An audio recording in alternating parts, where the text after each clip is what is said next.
2023년이 얼마 남지 않았습니다. 대내 외적으로 어려운 경제 여건 속에서도 지역의 이 미래의 당면한 현안을 해결하기 위해 각계각층의 노력이 계속되고 있습니다. 올해를 정리하는 행정사무감사와 2024년 사업을 위한 예산 심의 등 올 한 해를 마무리하는 경북도 의회 제2차 정례회도 거의 막바지입니다. 오늘은 경북도 의회의 박채아 의원 연결해서 경북도 의회 제2차 정례회 기간에 행정사무감사와 예산 심의에서 어떤 중요한 이슈가 있었는지와 관련해서 자세한 말씀 나눠보도록 합니다. 연결되어 있습니다. 의원님 안녕하십니까? 네, 안녕하세요. 반갑습니다. 경산 출신 청년 의원 박채아 의원입니다. 2023년 경북교육청 행정사무감사에서 중학교 3학년이 고등학교 진학과 관련해서 지역 이동에 따른 통학 문제 또 학교 정원 문제에 대해 지적을 하셨습니다. 어떤 내용인지 좀 전해 주십시오. 특히 경산시의 경우 정원 부족에 따른 다른 시군으로 이동을 해야 하는 학생들이 많다는 지적을 하셨는데요. 함께 설명을 해 주시겠습니까? 예, 경산의 중3 학부모님들께서 경산의 인문계 고등학교 정원이 부족해서 중3 학생들이 타 시군으로 진학을 해야 하는 문제에 대하여 대책을 세워달라고 하는 민원이 많았는데 교육지원청은 정원 부족 문제가 크지 않다는 입장이었습니다. 그래서 학부모와 교육지원청의 입장 차이를 정확하게 이해하기 위해서 경북도 내 2023년도 중3 학생들의 고등학교 진학을 전수조사하게 되었습니다. 실제 조사 결과는 중3 학생 22,285명 중 관내 진학생은 18,735명, 다른 지역으로 진학하는 학생이 3,289명이었습니다. 다른 지역으로 진학한 3,289명 중에서 91%인 2,995명은 경북 도내에서 시군 간 이동이었고 다른 광역시도로 진학한 학생은 294명이었습니다. 네. 경북 도내에서 시군 간 이동을 통해 진학한 학생은 2,995명인데 각 시군 간 유출입 학생 수를 비교해 본 결과 경산시는 다른 시군으로 356명이 유출되고 150명이 유입되어 순유출이 206명에 달했습니다. 그 외 다른 시군도 많게는 373명까지 유출입이 있었습니다. 네.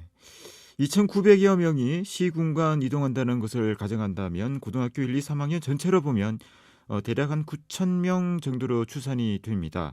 자, 많은 학생들이 가정을 떠나 생활을 하게 된다면 3년 동안 학교 생활을 좀 안정적으로 하는 데 어려움이 있을 것 같은데 어떤 문제들이 있다고 볼 수가 있을까요? 예, 말씀하신 것처럼 자신이 선택한 학생이나 정원이 부족해서 어쩔 수 없이 지역을 이동해서 진학한 학생도 이유는 다양하지만 결국 원거리 통학생입니다.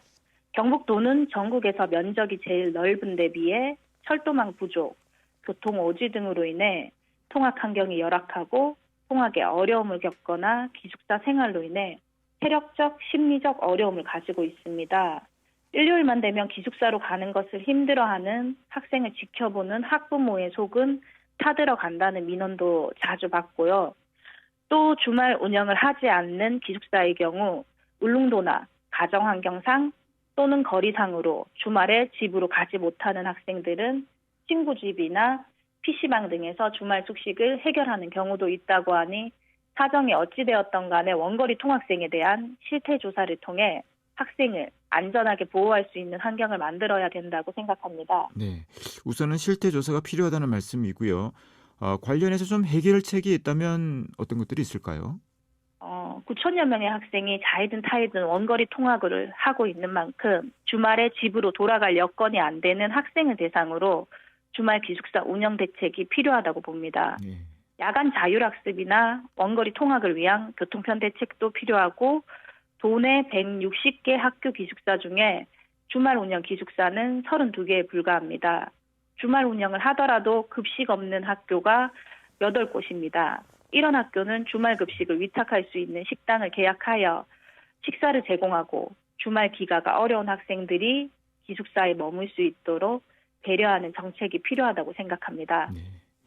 자, 그리고 의원님께서는 난임 부부가 처한 현실과 관련해서 여러 문제를 지적을 하셨는데요. 난임 부부의 지원이 상당히 부족하다 이런 지적을 하셨는데 어떤 내용인지 전해주시겠습니까?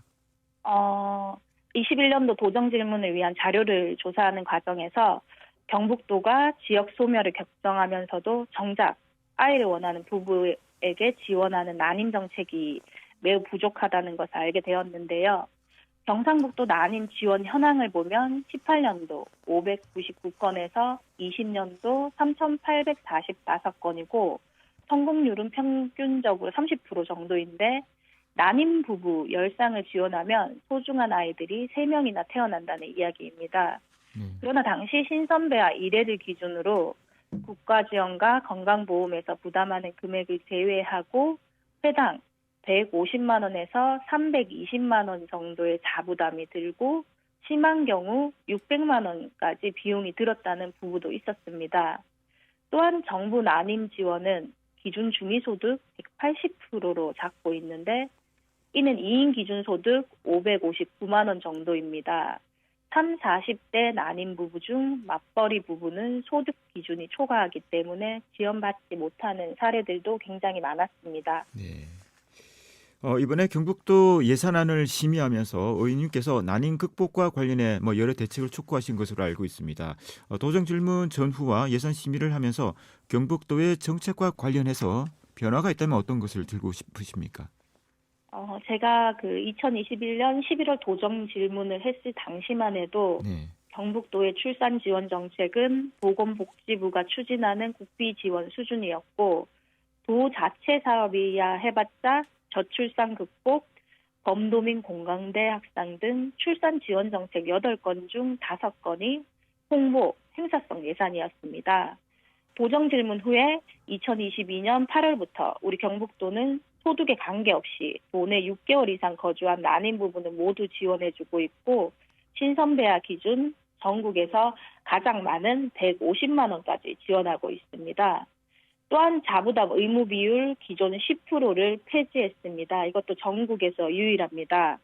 지난 8월에는 저와 협의를 통해 최종적으로 내년에 경북도에서는 서울처럼 시술별 칸막이를 폐지하고 총 22회까지 난임 부부가 원하는 시술 방식을 지원할 수 있도록 시행하겠다 하고 지난 9월에 난임 확대안을 보건복지부 사회보장협의를 요청했습니다. 네. 의원님은 경북도의회 예산결산특별위원회 위원이기도 한데요. 자, 2024년도 경북도 본 예산안을 심의하며 보건복지부를 강력하게 규탄했다고 하는데 어떤 내용입니까? 지방정부가 복지 지원을 변경하거나 확대하려면 보건복지부의 승인을 받아야 하는데 네. 경북의 경우 지난 9월에 사회보장 협의를 신청했는데 12월 초까지 60일이 넘도록 보건복지부가 사회보장 협의회에 해당 안건을 넘기지 않고 있었습니다. 이 난임 확대 지원 사업의 경우 국비 없이 오로지 지방비, 시도비 예산만 들어가는 것인데 경상북도의 확대 지원 의지에도 보건복지부가 해당 안건에 대해 아무런 이유 없이 브레이크를 걸고 있었습니다. 이게 특별한 안건이냐 하면 서울은 이미 시행 중이고 제주도에서는 내년에 시행하겠다고 한 안건이거든요. 네. 특별한 안건이 아니면 60일 내에 답을 내어놓아야 함에도 사회보장협의회에 해당 안건을 상정조차 하지 않는 것에 대해 보건복지부가 지방자치권을 심각하게 훼손하고 있다고 판단해서 법적 절차를 무시하고 도민의 아픔을 외면하는 보건복지부를 강력하게 규탄한 것입니다. 네. 경산의 지역구인 의원님께서는 재선 의원이시고 세무 전문가이시기도 한데요. 많은 기대가 되는데 앞으로 의정활동 계획 다짐 간단하게 듣도록 하겠습니다. 앞으로 교육위원으로서 교육정책뿐만 아니라 도정 전반에 대해 지속적인 관심을 가지고 도민이 실감할 수 있는 정책을 펼쳐나가겠습니다. 감사합니다. 네. 앞으로 의정활동 기대하겠습니다. 네, 오늘 말씀 여기까지 듣죠. 고맙습니다. 네, 감사합니다. 네, 지금까지 경상북도의회 교육위원회 박채아 의원이었습니다.